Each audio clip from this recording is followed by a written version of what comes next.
কাতার ও ইরাকে ইরানের প্রতিশোধমূলক হামলার পর যখন ওয়াশিংটন ও তেহরানের মধ্যে দীর্ঘ যুদ্ধের শঙ্কায় গোটা বিশ্ব, তখন মধ্যরাতে বিস্ময় নিয়ে হাজির মার্কিন প্রেসিডেন্ট ডোনাল্ড ট্রাম্প। যুদ্ধ নয়, ঘোষণা দেন পূর্ণাঙ্গ যুদ্ধবিরতির। দাবি করেন বুধবার মধ্যরাত থেকে একে অপর হামলা বন্ধ করবে ইরান ইসরায়েল। ইরানের পররাষ্ট্রমন্ত্রী অবশ্য সংঘাত কমিয়ে আনার ইঙ্গিত দিয়েছেন, তবে ট্রাম্পের যুদ্ধবিরতির ঘোষণা নিয়ে এখনও প্রতিক্রিয়া জানায়নি নেতানিয়াহু সরকার। RICL TMX, যুগের পর যুগ স্থাপনা থাকে মজবুত।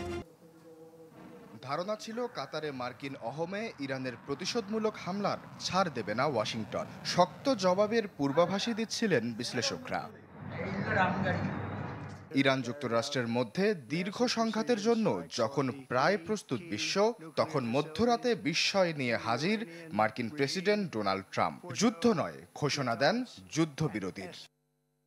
নিজের সামাজিক যোগাযোগ মাধ্যম ট্রুথ সোশ্যালে এক পোস্টে জানান, যুদ্ধবিরতিতে সম্মত হয়েছে ইরান ইসরায়েল দুপক্ষই। সেই সাথে বলেন, পোস্ট দেওয়ার পরবর্তী 12 ঘন্টার মধ্যে ইরান ও 24 ঘন্টার মধ্যে হামলা থামাবে ইসরায়েল। ডোনাল্ড ট্রাম্প বলেন, এই যুদ্ধ বছরের পর বছর চলতে পারত, ধ্বংস হতে পারত মধ্যপ্রাচ্য। কিন্তু তার এ ঘোষণার মধ্য দিয়ে ট্রাম্পের ভাষায় 12 দিনেই যুদ্ধ শেষ হলো বলে দাবি করেন তিনি। অভিনন্দন জানান দুপক্ষকেই। তবে এই পোস্টের পর শুরু হয় নাটকীয়তার। বেঁধে দেয়া 12 ঘন্টার মধ্যে শুরুর কয়েক ঘন্টা নিশ্চুপ ছিল ইরান ইসরায়েল। ট্রাম্পের এই ঘোষণার কার্যকারিতা নিয়ে যখন জন্ম নেয় সংশয়ের, তখন সামাজিক যোগাযোগ মাধ্যম এক্সে ইরানের পররাষ্ট্রমন্ত্রীর পোস্ট আরও ঘোলা করে পরিস্থিতি। এ ঘোষণায় কিছুটা কমে এসেছিল সংঘাতের উত্তেজনা, কিন্তু সামাজিক যোগাযোগ মাধ্যম এক্সে ইরানের পররাষ্ট্রমন্ত্রীর পোস্ট আরও ঘোলা করে পরিস্থিতি। আব্বাস আরাকচি বলেন, তখনও কোনো চুক্তিতেই আনুষ্ঠানিক সম্মতি দেয়নি কোনো পক্ষই। তবে শান্তির জন্য ইরানের আগ্রহের কথাও সেই পোস্টেই জানান তিনি। বলেন, ইসরায়েল হামলা থামালে থেমে যাবে তেহরান।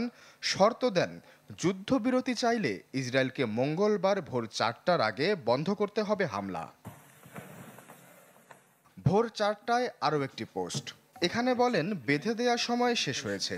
শেষ সময় পর্যন্ত শক্ত অবস্থানে থাকায় সশস্ত্র বাহিনীকে ধন্যবাদও দেন তিনি, যাকে যুদ্ধবিরতির ইঙ্গিত হিসেবে ব্যাখ্যা করে আন্তর্জাতিক গণমাধ্যমগুলো।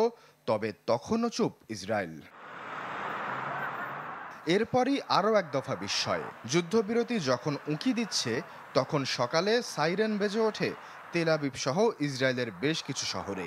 আইডিএফ জানায়, ইরান থেকে উড়ে এসেছে আরও এক ঝাঁক ক্ষেপণাস্ত্র।